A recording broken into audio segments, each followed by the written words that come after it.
Ya, jumpa lagi di Tech News.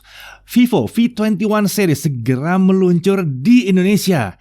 Kemudian ada lagi data 1,3 juta pengguna aplikasi Clubhouse tersebar ke umum. Lalu ada eksperimen monyet bermain game dengan pengendalian pikiran yang sukses. Lalu ada Huawei P50 delay hingga Juni. Apakah dia menunggu HarmonyOS yang baru? Dan yang terakhir ada berita dari Yahoo, yaitu Yahoo Answers segera resmi ditutup. Yahoo Answers segera resmi ditutup. Yahoo mengumumkan bahwa platform tanya jawab mereka, yaitu Yahoo Answers, akan segera ditutup. Pernyataan ini disampaikan oleh Yahoo melalui situs mereka, yaitu answers.yahoo.com. Di situs tersebut Yahoo menyebutkan alasan mengapa Yahoo Answers ditutup. Dengan lugas, Yahoo menyatakan bahwa layanan Yahoo Answers ditutup karena Yahoo Answers kini tak sepopuler dulu lagi. Kebutuhan para penggunanya telah berubah, karena itu Yahoo ingin memfokuskan tenaga dan sumber daya mereka untuk produk Yahoo yang lain. Ya, untuk kalian yang hidup di era awal-awal internet, Yahoo Answers ini emang jadi salah satu tempat berdiskusi yang paling populer. Di sana kita bisa melempar pertanyaan dan nantinya dijawab oleh para pengguna Yahoo lainnya. Sementara mungkin anak-anak Gen Z zaman sekarang bertanya, Yahoo itu apa? Dan sekarang ini hampir semua platform sosial media bisa menyediakan fitur serupa. Bisa bertanya di grup Facebook misalnya, atau yang paling mirip dengan Yahoo Answers ada Quora, ada Stack Overflow, ada Reddit, dan lain-lain. Ada banyak lah ya, sosial media rata-rata bisa bertanya jawab. Data dari SimilarWeb menyebutkan kalau Yahoo Answers itu kalah bersaing dengan platform lainnya, di mana selama tahun 2020 mereka hanya mendapatkan 90 juta pengunjung. Sementara situs seperti Quora bisa mendapatkan jumlah pengunjung sekitar 504 juta dalam setahun. Untuk saat ini pengguna masih bisa mengakses Yahoo Answer untuk menggugah pertanyaan maupun jawaban. Tapi mulai tanggal 20 April 2021, pengguna sudah tidak bisa memberikan pertanyaan maupun jawaban lagi. Dan pada tanggal 4 Mei 2021 mendatang, Yahoo Answers akan resmi ditutup. Dan tentunya nggak bisa diakses lagi. Pengguna yang ingin mengakses situs ini akan dialihkan ke situs utama Yahoo. Selamat tinggal Yahoo Answers. Terima kasih sudah membantu menjawab segala pertanyaan kami selama ini. Data pribadi 1,3 juta pengguna aplikasi Clubhouse disebarluaskan. Setelah tersebarnya data-data akun pengguna LinkedIn dan Facebook beberapa waktu yang lalu, sekarang giliran data pengguna dari aplikasi Clubhouse yang sedang naik daun ini yang disebutkan bocor, atau lebih tepatnya disebarkan ya. Berbeda dengan kasus LinkedIn beberapa waktu yang lalu yang datanya dijual, menurut laporan dari Cyber News, 1,3 juta data pengguna Clubhouse disebarkan dalam bentuk SQL dan disebarkan secara gratis. CEO Clubhouse, Paul Davison, mengatakan bahwa berita kebocoran ini tidak tepat, akan tapi belum mau berkomentar lebih lanjut lagi. Jika kami telusuri, sepertinya memang ini tidak tepat disebut sebagai kebocoran, akan tetapi sama dengan kasus LinkedIn, ini adalah data yang bisa dibaca oleh pengguna yang dikumpulkan dan disebarluaskan. Masalahnya, data tersebut seharusnya tidak bisa dengan mudah dibuat database dan disebarluaskan ya.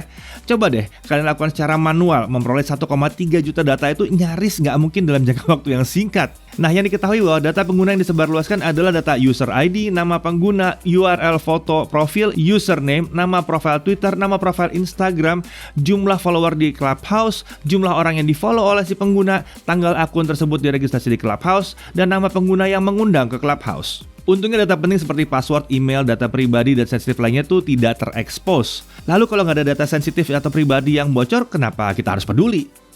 Data-data seperti ini masih bisa digunakan para hacker untuk menyerang atau menggunakan metode phishing. Phishing adalah salah satu teknik yang sering digunakan para hacker untuk memasukkan identitas. Dengan metode ini, mereka bisa melakukan social engineering untuk mendapatkan data sensitif target mereka. Bahkan data tersebut bisa digunakan untuk cross-check dengan data bocoran dari situs yang lain untuk mendapatkan data-data sensitif yang lainnya. Nah, tampaknya memanen data secara umum ini sudah jadi tren ya. Metode scraping yang digunakan seharusnya menjadi perhatian para pengembang sosial media agar data penggunanya tidak mudah dikumpulkan oleh bot atau cara-cara otomatis lainnya. Nah, untuk kita semua, ini membuat kita harus kian berhati-hati saat berinternet. Jangan sembarangan masuk ke website aneh-aneh atau install aplikasi yang aneh-aneh. Huawei P50 series delay hingga Juni. Apakah nunggu HarmonyOS? Ya, Huawei mengumumkan melalui forum fan mereka menyampaikan bahwa seri flagship terbaru mereka yaitu Huawei P50 series akan ditunda hingga bulan Juni mendatang. Ada kemungkinan Huawei sedang mempersiapkan smartphone P50 series sebagai ponsel dengan harmoni OS pertama mereka.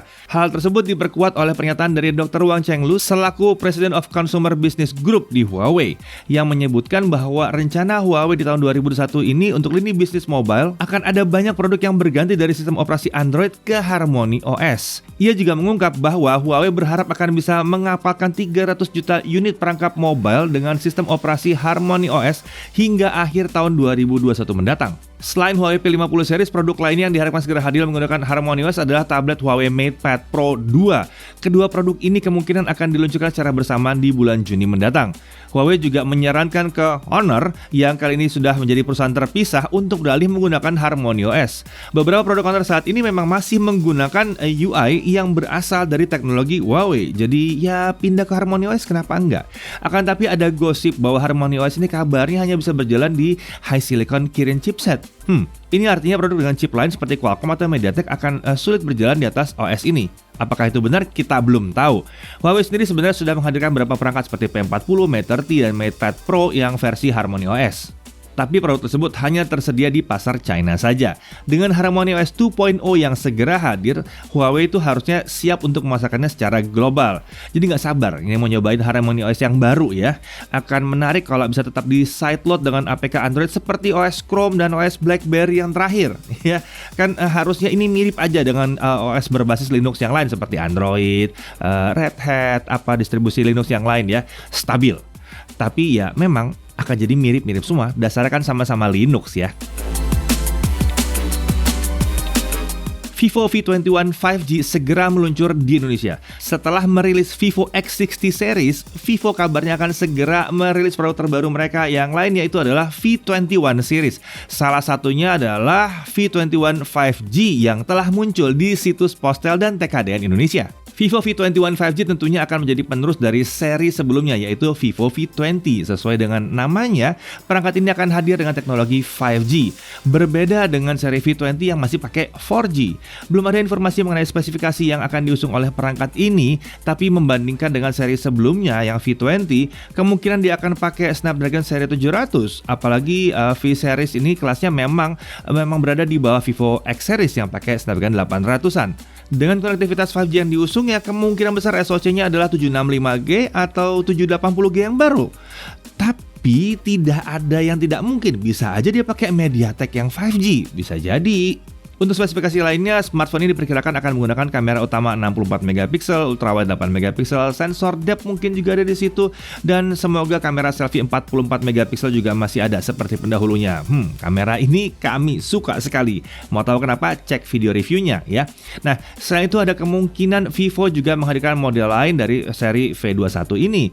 Seperti seri yang sebelumnya kan ada V20, ada V20 SE ya. Siapa tahu ada V21, V21 SE, V21 Pro, nggak tahu. Kita bisa lihat. Apapun itu semua masih dalam sebatas spekulasi dan masih banyak kemungkinan yang akan terjadi. Kita tunggu saja. Masih dalam tahun ini kok. Kalau TKDN-nya udah ada berarti nggak lama lagi. Monyet bisa bermain game dengan pengendalian pikiran. Baru-baru ini beredar video di mana seekor monyet sedang bermain game menggunakan komputer dan mengendalikan joystick di tangannya. Video ini rupanya berasal dari Neuralink, startup milik Elon Musk yang berkutat di pengembangan neuroteknologi, teknologi yang berkaitan dengan saraf ya. Dalam video berdurasi 3 menit itu, monyet berusia 9 tahun bernama Pager telah ditanami chip di kepalanya. Ini untuk mempelajari bagaimana dia berinteraksi dengan komputer. Sambil bermain game Pong, si monyet ini juga diberi makan berupa jus pisang. Ya, nah di tahap awal si Pager ini masih berinteraksi menggunakan joystick. Jadi ternyata monyet bisa main game pakai joystick ya. Kemudian implan chip Neuralink itu merekam informasi neuron mana yang bekerja dan memprediksi gerakan tangan dengan merekam neuron yang bekerja. Ya, semua data ini kemudian diterjemahkan menggunakan komputer. Lalu kemudian joystick tersebut dicabut kabelnya. Jadi udah nggak pakai joystick lagi. Meskipun sang monyet masih menggerakkan tangan ya, karena ya dia nggak tahu bahwa joysticknya dicabut gitu ya. Tapi gamenya masih berjalan. Kenapa? Karena pikirannya yang mengendalikan.